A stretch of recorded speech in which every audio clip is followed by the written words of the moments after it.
Olá, amigos e amigas, alunos e alunas, jogadoras e jogadoras. Eu sou o professor Jorge Jacó. Esse é o primeiro capítulo do nosso curso de História para o 7º ano do ensino fundamental. Tá? Como a gente falou no vídeo anterior de planejamento, onde a gente apresentou tudo o que vai ser dito nesse curso, né? Esse primeiro capítulo vai ser sobre os povos originários, os povos que a gente chama de pré-colombianos, né? Os povos que nós chamamos antes de Colombo, pré-cabralinos, antes de Cabral. Né? Lembrando que o livro que nós estamos utilizando é o livro do Boulos, né? Alfredo Boulos, História, Sociedade e Cidadania, tá legal? Ele é um livro bem bacana. Eu falei no outro vídeo como é que você pode consegui-lo, tá bom? O link pro PDF vai estar nesse vídeo aqui também, tá legal? Agora, eu falei aqui em pré-cabralino, pré significa antes de Cabral, pré-colombiano, antes de Colombo, né? Então, o que isso significa? Deixa eu ver se eu consigo escrever aqui. Nossa, aqui é pra desenhar. Eita. Desaprendi a usar aqui o negócio? Não desaprendi ainda não. Tá. Pré-colombiano.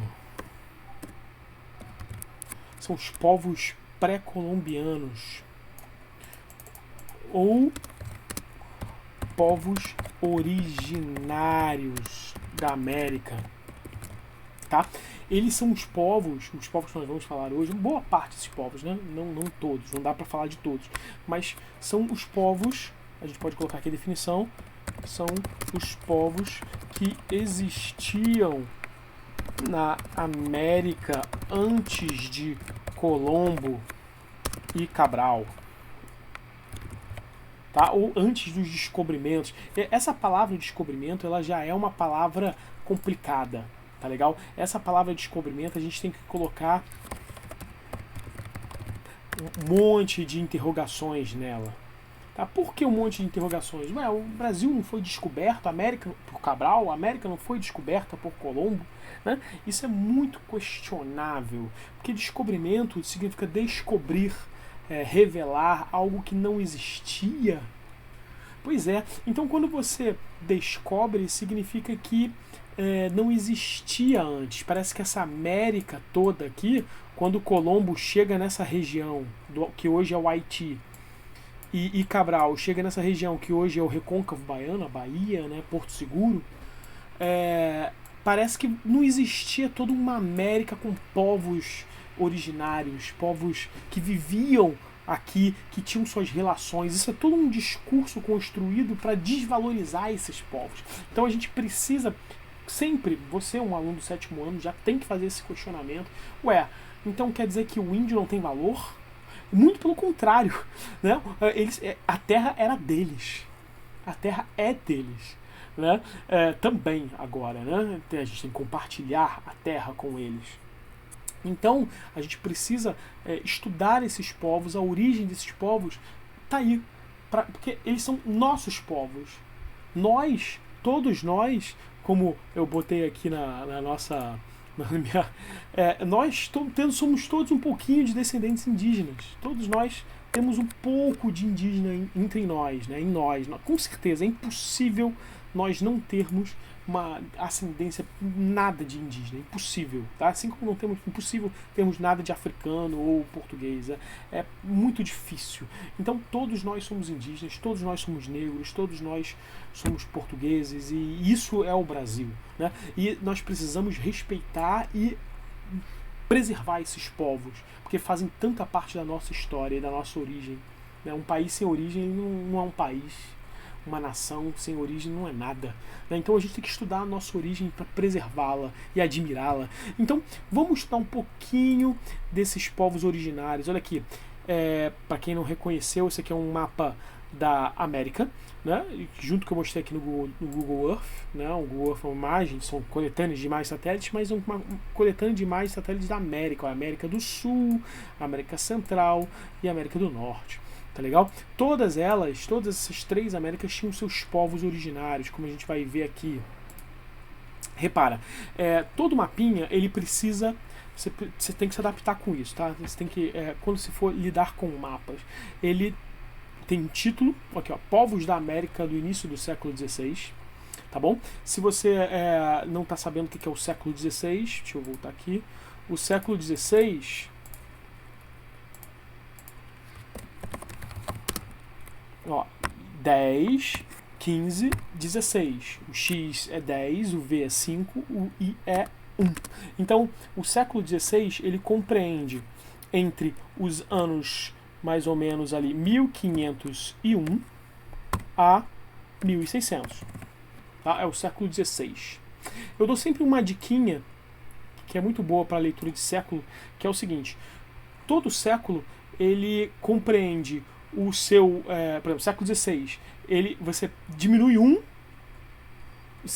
por exemplo, você quer saber qual é o ano, o século do ano 1501. Então você pega esses dois primeiros algarismos aqui, deixa eu aumentar bem para mostrar. Esses dois primeiros anos do algarismo 15 e soma 1, dá 16. A não ser que os dois últimos números sejam 00. Por exemplo, se for 00, é 16 mesmo. Se for 1501, 01, então você pega esses dois números da frente e soma 1, século XVI. Por exemplo, vamos fazer um micro exercício aqui. Que século seria 1889? O ano da proclamação da República do Brasil. Tá? Então a gente pega esses dois números aqui. É 00? Não. Então pega os dois primeiros e soma 1. Século XIX. Tá bom? Por exemplo, 2000... Não, mentira. 1930. Que século é esse?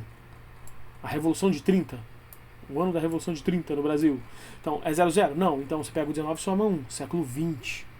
Tá legal? E assim você vai treinando e vai dominando a datação e por aí vai. Você vai se acostumando com isso. Isso é muito importante, tá legal? Agora vamos voltar aqui. Povos da América no início do século XVI. Olha, outra coisa. O mapa tem que ter título, tem que ter legenda e tem que ter fonte. Tá legal? Repara no nosso mapinha da América. Ele tem um monte de cores. O que são essas cores? Se você não olhar a legenda, você não vai saber o que é esse rosa, o que é esse amarelo, o que é esse verde, o que é esse rosa mais escuro, ou esse vermelho.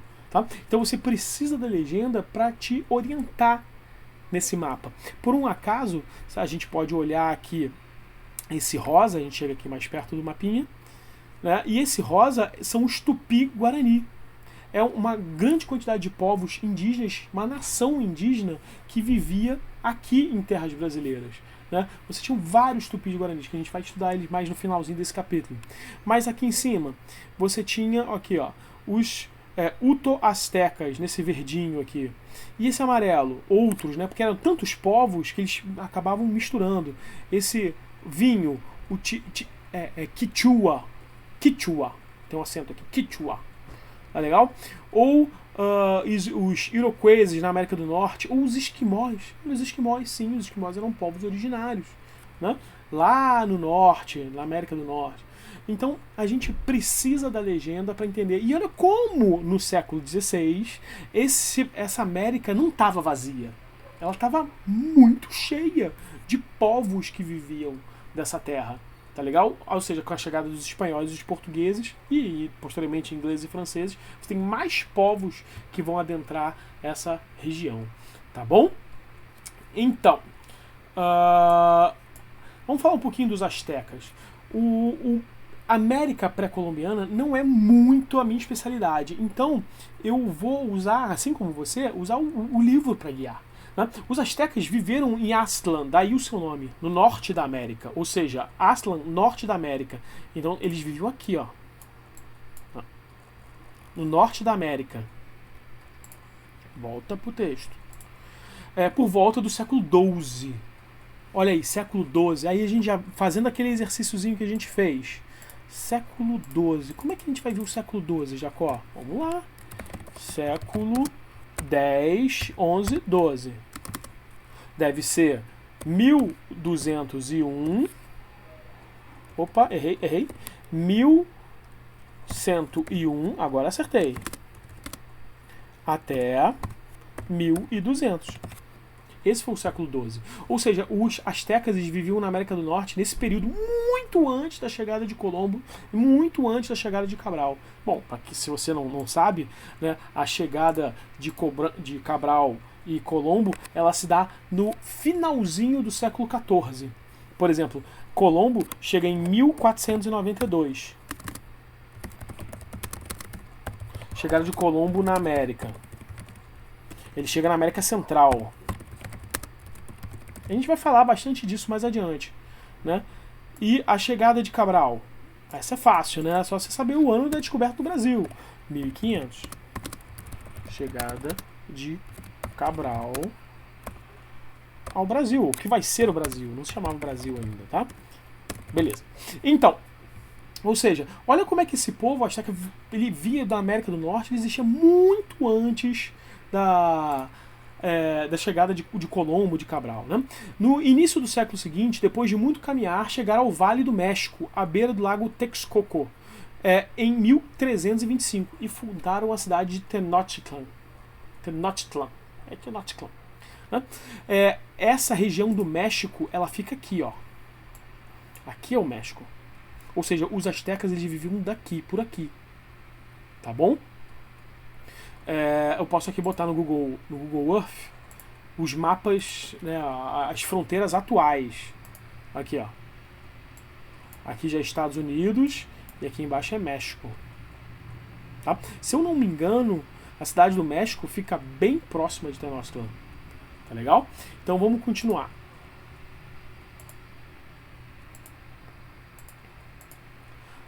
Aos poucos, por meio da guerra e alianças políticas, os astecas dominaram diversos povos da região. Assim, a cidade de Tenochtitlan passou a ser o cabeça de um grande império, o Império Azteca. Uma coisa importante que a gente precisa falar sobre os astecas é que, e sobre todos os povos originários, a gente tem que quebrar aquele mito do bom índio, do bom indígena, né? Do bom que ele é inocente, ele era puro, e o português chegou, o espanhol chegou e deu porrada em todo mundo. Não era isso. Na verdade, os astecas, e a gente vai ver os maias, os incas e os tupis também, eles viviam em conflito com os povos vizinhos. Os astecas, inclusive, eles dominavam os povos vizinhos, criando impérios. Tá? Eles criavam impérios, eles dominavam o império, dominavam outros povos. Tá? Isso é uma característica muito comum de todas as civilizações. Um povo mais forte, ele acaba tendo que submeter povos mais fracos. Aqui, ó, os povos submetidos aos astecas eram obrigados a pagar impostos. Isso parece Império Romano? Roma fazia isso, né? Dominava um povo mais fraco e fazia eles pagarem tributos. Né? Caso recusassem, eram castigados com expedições punitivas, ou seja, os astecas iam lá e dar porrada neles, né? Que incluía saques e raptos de pessoas. Além de pagar impostos, os povos dominados também eram obrigados a cultuar o deus asteca da guerra, das tempestades e do sol, visto na imagem, que é esse aqui na imagem, né, do sol. Isso ajuda a explicar porque os povos sob o domínio dos astecas se rebelavam com frequência. Óbvio, né? Se você toma porrada do seu vizinho, você não vai ficar feliz com ele, né? Se tratando com povos, né, civilizações. Então, os povos dominados pelos astecas, eles eram muito ressentidos com os astecas. Isso é interessante, que quando os espanhóis chegam e encontram esse Império Azteca, eles fazem alianças com esses povos dominados que ajudam os espanhóis a derrotarem os astecas. Mas isso é um assunto para um outro capítulo. Tá? Olha aqui uma imagem do deus Sol Azteca. Né? Putz, eu não vou conseguir falar esse nome, cara. Huitzilopochtli. Bom, século XVI. Tá legal? Vamos lá. Opa. Aqui, ó. O que diz o historiador, um texto que é legal ler. A gente sempre vê esses textozinhos no livro, a gente tem que dar uma olhada. Ele é de um professor, aliás, professor Karnal, ele é excelente historiador. Tá bom? Todos os povos subjugados pelos astecas eram obrigados a pagar-lhes pesados impostos, sob diversas formas. Penas raras, do pássaro quetzal, por exemplo, pedras preciosas, como o jade, alimentos, milho, cacau, pessoas para oferecer sacrifícios aos deuses. Consta que todos os anos chegavam à capital do império 7.000 toneladas de milho, 4.000 toneladas de feijão e cerca de 2 milhões de peças de algodão. prata e ouro em enormes quantidades eram levados todos os dias à poderosa cidade de Tenochtitlan, dona do lago e cabeça de um vasto império. Isso aqui é a forma que eles tinham para contabilizar os impostos. Né? Fazia uma lista detalhada dos tributos enviados. Repare nessa lista, constam mantas diferentes, formas e modelos, vestes cerimoniais com cocares e penas, feixes, plumas, colares e sacas de cacau. Ou seja, a gente está vendo que os astecas eles não eram tão primitivos assim. Aliás, muito pelo contrário, eles eram bem desenvolvidos. Eles tinham um império, dominação, cobrança de impostos, governo. Tá? Isso é muito importante. Vamos dar uma olhada aqui em Tenochtitlan. Aqui, ó. Olha uma imagem, um afresco do muralista, um artista mexicano chamado Diego Rivera. Diego Rivera, ele foi o marido da Frida Kahlo. Depois você procura no Google quem foi Frida Kahlo, foi uma grande artista, e o Diego Rivera também foi um grande artista. Ele pintava murais, ou seja, na parede.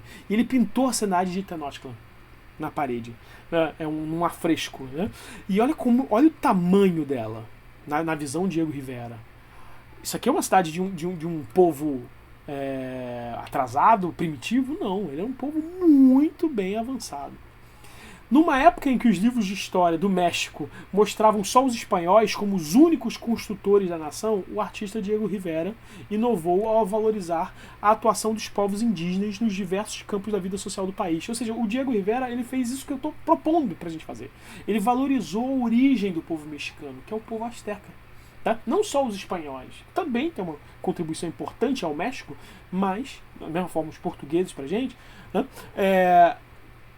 Os astecas, eles ganham muita importância, né, nas últimas décadas na história do México. Desde antes da chegada dos europeus, as cidades construídas pelos povos da América chamavam a atenção dos visitantes. Para construir Tenochtitlan, por exemplo, os astecas utilizavam conhecimentos de cálculo, técnicas apuradas de construção civil. Imagina você ter que construir uma cidade no lago. Construir uma cidade no lago. Hoje, olha como é que são as nossas cidades. Como é que são as nossas cidades? Elas dão conta? A gente consegue construir na margem dos rios, nas encostas? Ou tudo desmorona, tudo desaba e tudo alaga? Vamos dar uma avaliada nessa engenharia asteca. Na capital asteca destacavam as chinampas, ilhas artificiais feitas sob estacas fixadas no fundo do lago.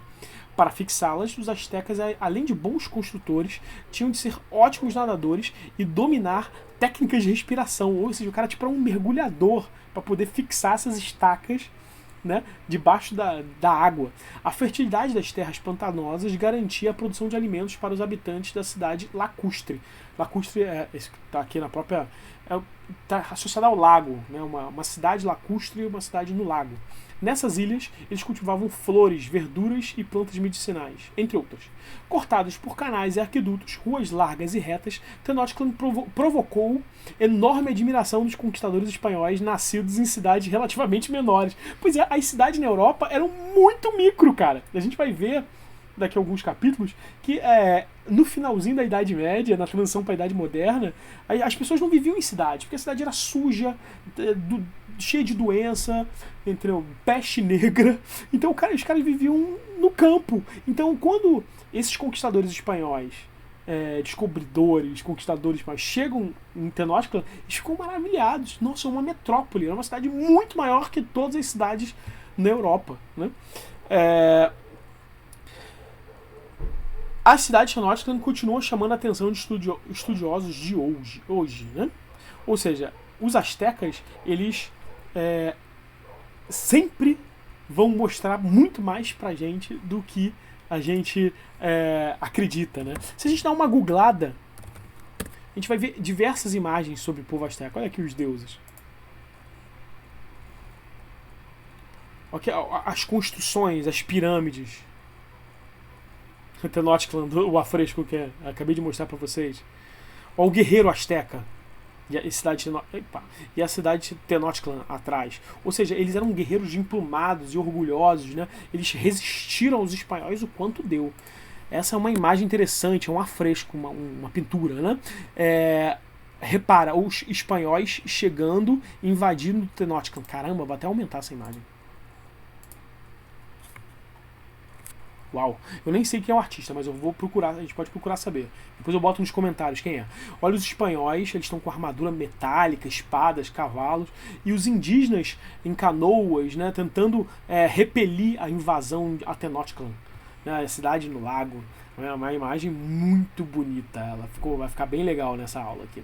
Bom, vamos falar agora um pouquinho dos maias.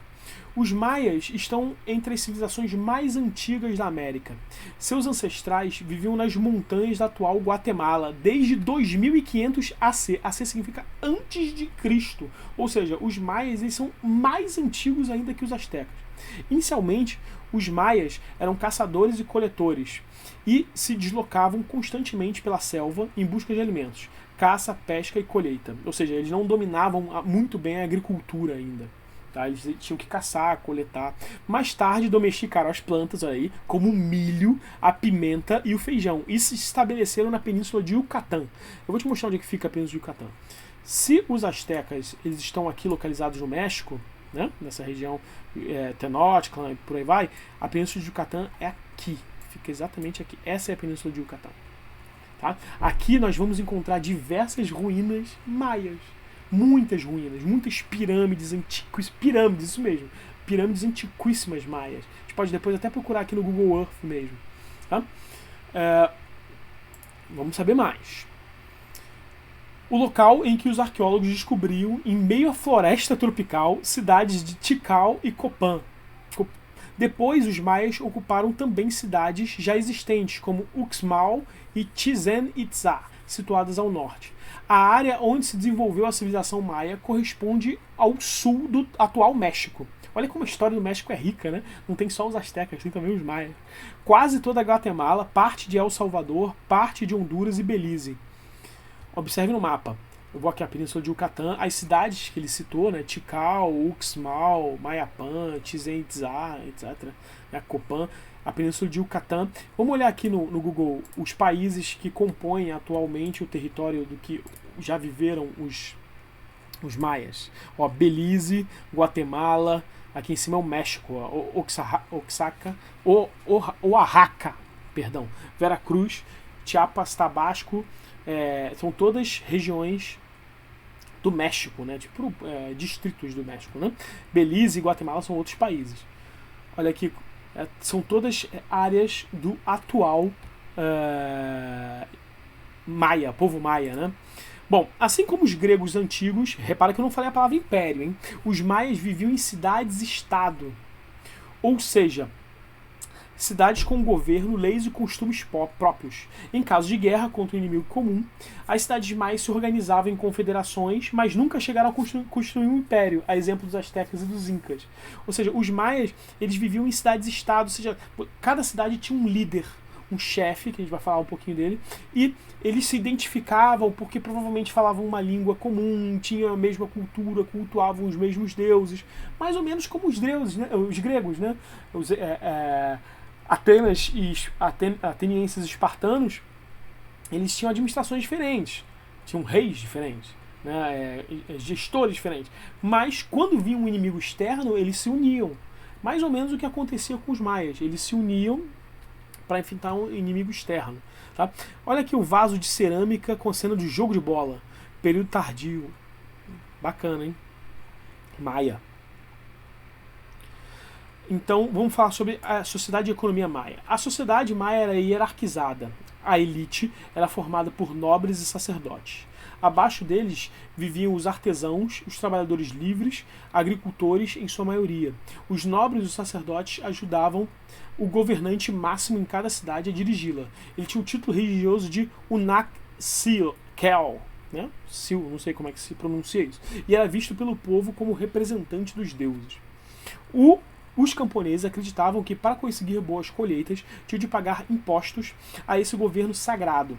Os impostos eram pagos como parte do que eles produziam com trabalhos gratuitos para o governo e como reparo e a construção de estradas. A agricultura tinha grande importância na vida dos maias. A maioria deles vivia no campo, onde cultivavam feijão, abóbora, algodão, cacau, abacate e milho. O milho é muito importante. Essas civilizações que a gente está falando aqui, os astecas, os maias, elas são todas civilizações baseadas no milho, tá? existem algumas teses que dizem que cada grande civilização ela é baseada num cereal. Tá? Por exemplo, os egípcios, você tinha o trigo. Né? Os hebreus, você tinha também, né, o trigo associado. As civilizações orientais, você tinha, como os chineses, né, bem antigos também, você tinha o arroz. Tá? Então, cada civilização tem um cereal associado. E os maias, eles se associaram ao milho. Né? Eles comiam milho assado, cozido ou na forma de farinha. Os camponeses cavavam canais para irrigar as pequenas mudas de milho, uma vez que o terreno era seco devido ao sol constante na região. Isso é interessante a gente falar, porque essa região ela é uma região central no globo terrestre, ela recebe insolação máxima. A gente chama essa zona de zona equatorial, ou zona de alta tropicalidade, muito quente. É meio que como a nossa floresta amazônica, né? Ela é muito quente. Então, como ela recebe muito sol, é muito quente, aqui na Península de Yucatán, então eles tinham que se virar, e vamos ver como é que eles se viravam. Vamos lá. Que crescia pelo milharal, o cacto, típico de solos áridos. Isso pode ser deduzido pela vegetação nativa que crescia pelo milharal. O cacto, típico de solos áridos. Né? Olha aqui uma estrutura muito antiga, que é pintura mural maia com cena de cultivo de milho, descoberta por arqueólogos na cidade de... não sei falar isso. Tlaxcala, México. A própria língua é diferente da nossa, né? Aqui, como é um afresco muito antigo, um desenho muito antigo, né, ele já está bem deteriorado e ele tem que ser preservado o máximo que pode. Né? Não pode meter a mão, por exemplo. Então a gente detona. Sobre as pirâmides, eu gosto de falar sobre isso. As grandes e sofisticadas construções maias e o deslocamento de enormes blocos de pedra revelam seus conhecimentos de engenharia e cálculo. As pirâmides serviam de esteio para templos religiosos, aos quais se chegava por meio de uma escada íngreme. Algumas pirâmides, como a de Tikal, tinham mais de 60 metros de altura. Muitas cidades maias surgiam em torno de centros cerimoniais. Olha essa pirâmide.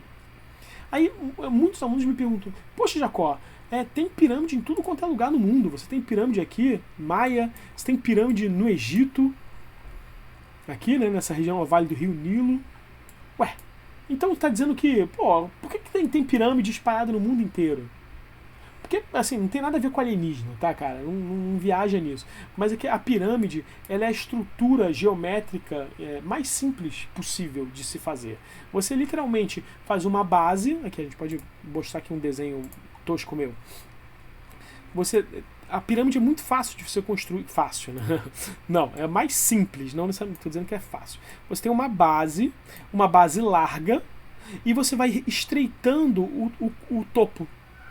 Tá? Você vai estreitando o topo, e essa base larga permite que você construa coisas em cima dela. Tá? Ia dar muito errado se os maias tentassem fazer um prédio. Por quê? No prédio, como os edifícios como a gente conhece hoje, eles são estreitos do início ao fim. Então você precisa de uma estrutura muito resistente aqui na base, que resista. Essa é a minha gata, gente. O nome dela é Dora. Você precisa de uma estrutura que resista. O concreto. O concreto foi inventado para resistir e construir esses arranha-céus, esses grandes prédios. Como você não tinha o concreto nas sociedades antigas, você tinha pedras, areia e outros materiais primitivos, mais antigos, né? Então você tinha que construir coisas simples, como pirâmides. Tá bom? Então a pirâmide, ela é a forma mais simplificada de construção. Nada de alienígena, não viaje nisso não, tá legal? Isso aí é fake news. Legal? O Templo dos Guerreiros, em forma de pirâmide, e à volta deles os vestígios do Palácio das Mil Colunas, Chichén Itzá, México. Deve ser muito bonito. E vamos falar um pouco sobre os Incas. Acredita-se que, enquanto caminhavam à procura de terras férteis, os Incas chegavam ao interior da Cordilheira dos Andes por volta do século XIII. Século XIII também anterior a Cabral e Colombo. Os Andes, tá vendo a América do Sul? Tá vendo aqui a floresta amazônica, toda verdinha, né? Aos poucos Tá vendo ela sendo desmatada? Mas isso aqui não é uma aula de geografia, mas a gente tem que proteger a Amazônia. Mas eu não quero mostrar a Amazônia para vocês, eu quero mostrar isso aqui. Tá vendo isso aqui? Isso aqui, cinza, meio esbranquiçado, é a Cordilheira dos Andes. É uma região muito alta. Deixa eu ver se eu consigo mostrar no 3D. Acho que ele não vai conseguir mostrar as cordilheiras. São cadeias de montanhas altíssimas, elevadíssimas, que cortam a América do Sul e vão até lá em cima, quase na América Central. Lindo, né? O Google Earth. Eu sempre fico impressionado com ele. Tá? Então, é aqui, nessa região, que os Incas construíram a sua civilização. Naquelas terras altas, começaram suas vidas como camponeses e pastores e ergueram a cidade de Cusco. Aos poucos, no entanto, ampliaram seus domínios, aliando-se aos povos da região ou submetendo-os. Olha aí o que eu falei. Se você é uma civilização poderosa, você vai dominando as civilizações vizinhas. Ou isso, ou como os maias fizeram, cidades-estado. Né? Aos poucos, em 1438, ou seja, que século é esse? 14 mais 1, 15. Né? 1438, século XV, fundaram um império que teve Pachacuti como o primeiro imperador.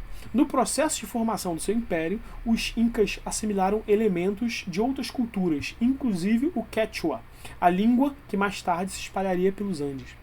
O Império Inca expandiu-se consideravelmente graças às sucessivas conquistas. Ele era dividido em várias regiões administrativas cujos governadores deveriam prestar contas de seus atos ao imperador. Olha, ele ainda tinha uma certa descentralização governamental. Você tinha o imperador e você tinha governadores, porque o imperador não ia conseguir administrar várias cidades. Então ele botava governadores nas cidades, mais ou menos parecido como é hoje, né? Exceto que hoje os governadores e o presidente, no caso do Brasil, têm quase o mesmo nível de poder, cada um no seu território. A interligação entre as regiões do Império era feita por uma eficiente rede de estradas construídas nas encostas das montanhas. Jovens eram treinados desde a infância para correr por elas, caramba, levando e trazendo informações e produtos de longas distâncias. É tipo correio.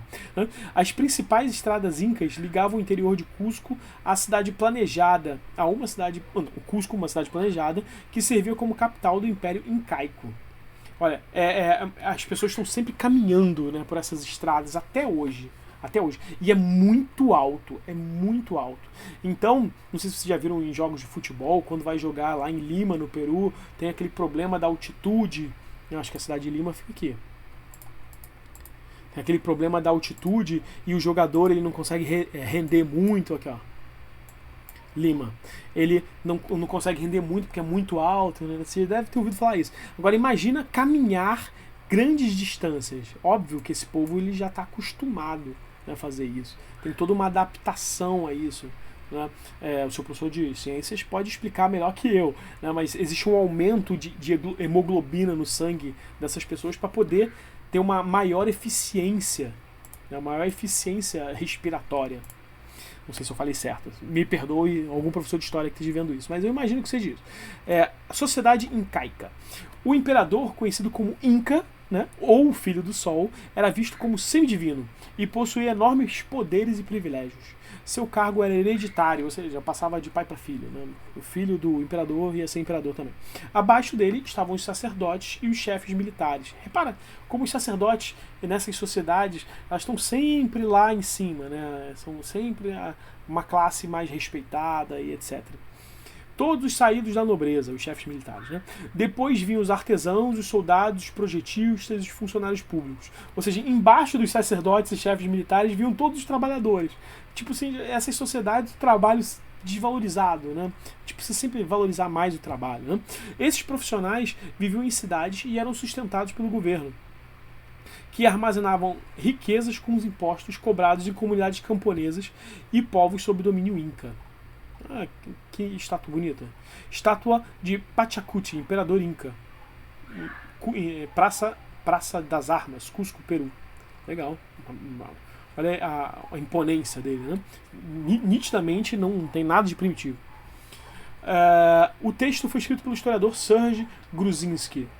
O Império do Sol. O Império Inca era composto por um mosaico de povos e paisagens naturais, dispersos num quadro montanhoso. A força dos Incas é, primeiramente, o império de uma língua, o Quechua. Ou seja, uma língua, ela ajuda você a se comunicar, interagir, organizar. Isso é muito poderoso. Imposta a populações tributárias e ensinada aos chefes dos grupos derrotados. É também o resultado de um centralismo estatal, ou seja, a língua também domina. É a eficácia de uma rede viária de 20 mil quilômetros que cobria a maior parte do país. Por fim, um laço religioso, o culto ao sol Inti, que não parava de reafirmar a superioridade inca. Até aqui, Gruzinski, Serge, Passagem do Século, 1480 a 1520. É a referência do livro onde esse texto foi tirado. Tá bom? Saberes e técnicas incas. Edificações incas. Antes de começar uma construção, os incas produziam uma maquete. Uma maquete, né? Que a gente faz na escola com isopor, né? De argila e pedra, que os ajudava a formar uma ideia da obra depois de pronta. Na construção, usavam grandes blocos de pedra que eram cortados e encaixados uns nos outros sem a necessidade de uma substância colante. Ou seja, tipo um Lego. Né? Em Machu Picchu, existem edificações em que se pode ver o modo de organização dos bairros de uma cidade inca. Restam ainda hoje construções incas intactas e um grande número de vestígios delas em cidades como Cusco, Lima e Quito. Aqui, vamos... ainda tem... Em grande... Peraí, aqui é a Praça das Armas e a Igreja da Companhia de Jesus, né? Onde está aquela estátua. Mas eu queria ver Machu Picchu. Cadê Machu Picchu? Tá aqui embaixo também. Ó, aqui é Machu Picchu. Não dá pra ver direito porque ele quer mostrar mais os terraços. Mas deixa eu pegar aqui uma imagem de Machu Picchu que eu acho linda. Um dia eu quero visitar. Ó, Machu Picchu. Fica no Peru.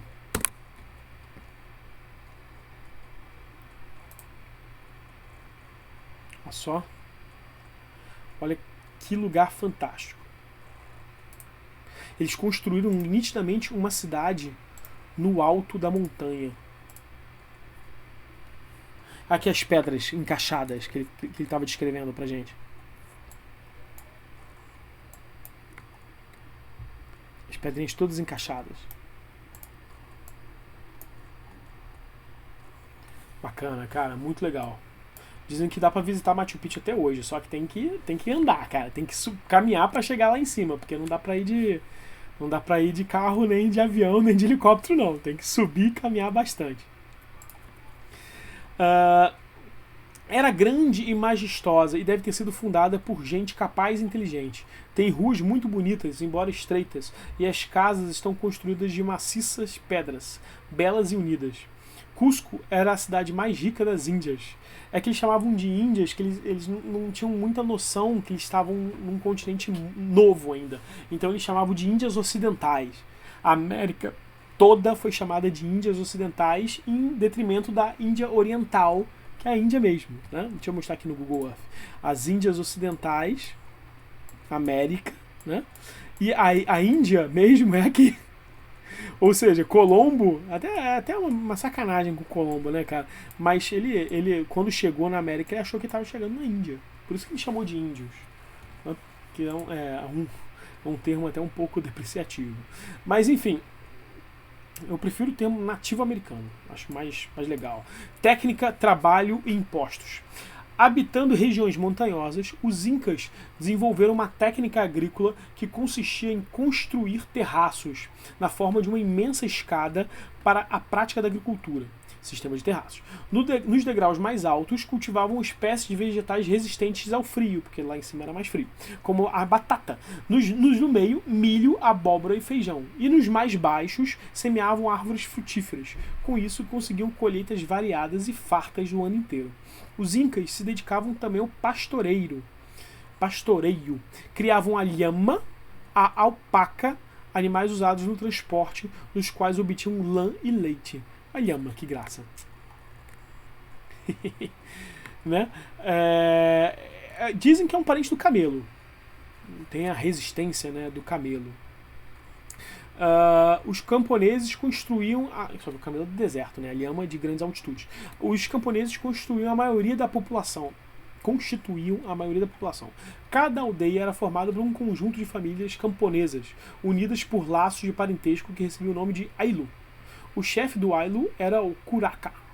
As terras de cada Ailu eram divididas em 3 partes. Uma para o imperador, o cara plantava e tinha que dar para o imperador. Uma para os deuses, controlada pelos sacerdotes, claro. E outra para as famílias camponesas.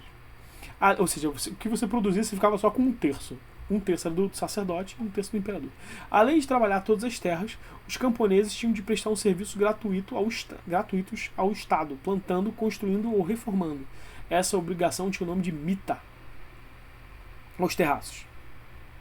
Essa é uma técnica que só foi ser dominada pela agricultura ocidental, pela agricultura europeia, digamos assim, pelos portugueses, só no século XVIII, cara. Século XVIII, ou seja, eles já plantavam em terraços 300 anos antes dos portugueses. Vamos falar agora dos nossos antepassados diretos, os Tupi. Quando Pedro Álvares Cabral chegou, haviam milhões de indígenas agrupados em mais de 1000 povos falantes de cerca de 1.300 línguas. Boa parte dessas línguas pertenceu ao tronco Tupi. Calcula-se que na época a população Tupi era de 1 milhão de pessoas. Tá? Para você ter uma ideia, 1 milhão de pessoas, a população do Rio de Janeiro é de 4 milhões de pessoas. Eu tenho quase certeza que é isso. Quer ver? População do Rio de Janeiro. Errei. 6,7. Tá legal? População do Rio de Janeiro, 6,7. Ou seja, a gente está tudo aglomerado aqui no Rio de Janeiro.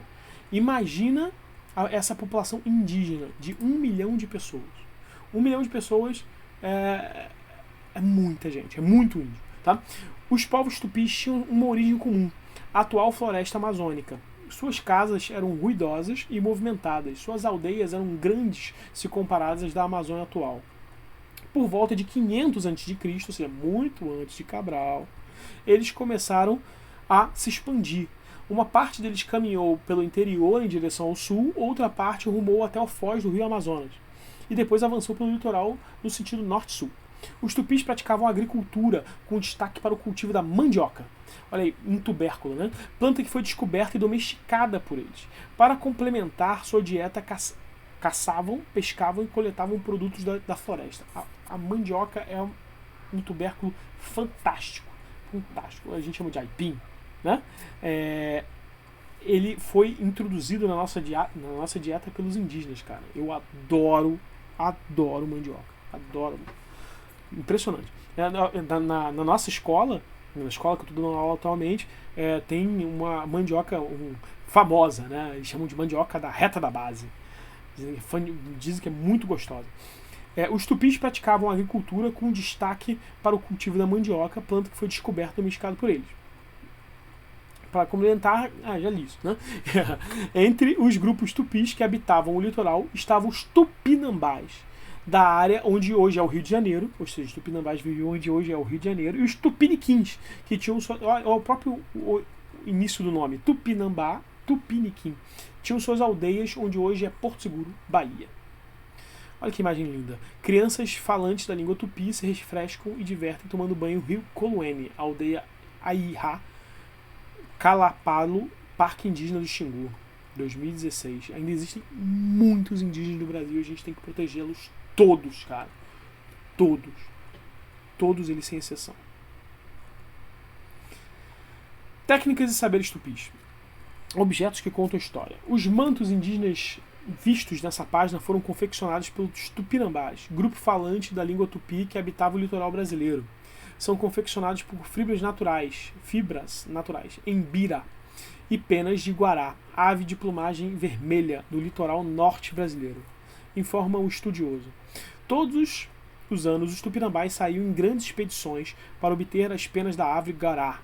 Essas capas de penas denominadas pelos tupinambás de guará, abacu e açoiane cobriam o indivíduo até a altura do joelho. O manto acima servia para vestir os meninos durante uma importante festa que celebra a passagem da adolescência para a fase adulta. Esse manto da direita para homenagear os adultos do século masculino que destacavam valentia ou religiosidade. Os tupinambás nos deixavam 6 exemplares de mantos, todos conservados em museus da Europa. O manto acima está no Museu Nacional de Copenhague e da Dinamarca, e o da direita no Museu do Homem em Paris, na França. Infelizmente, muito do que do que nós tínhamos dos tupinambás foi destruído no Museu Nacional, no incêndio do Museu Nacional. Foi muito triste. Eu não posso deixar de citar. Aqui. Ele pegou fogo. Ele foi praticamente todo destruído. Ele está sendo reconstruído agora. Aqui. Foi muito triste esse dia. Muito triste, porque tinha um acervo muito grande de cultura indígena dentro do Museu Nacional, mais ou menos assim, organizada. Coleções de Dom Pedro II, acervos arqueológicos e por aí vai. Uma boa parte da nossa história foi destruída nesse dia. É aquilo que eu estava falando. Se a gente não controlar, não apreciar e conhecer a nossa história, que tipo de povo a gente é? Né? Bom, aqui tem um textozinho sobre a mandioca que eu não quero muito entrar em detalhes. E é isso, galera. Essa mensagem, com essa imagem do Museu Nacional, eu vou terminar essa aula, tá legal? E façam os questionários do fim do capítulo, tá bom? Façam calma. Façam atividade que eu vou colocar na sala de aula virtual também. E é isso. A gente se vê no próximo capítulo. Show? Mantenham-se curiosos, galera. E protejam a sua história. Protejam a nossa história. Tchau.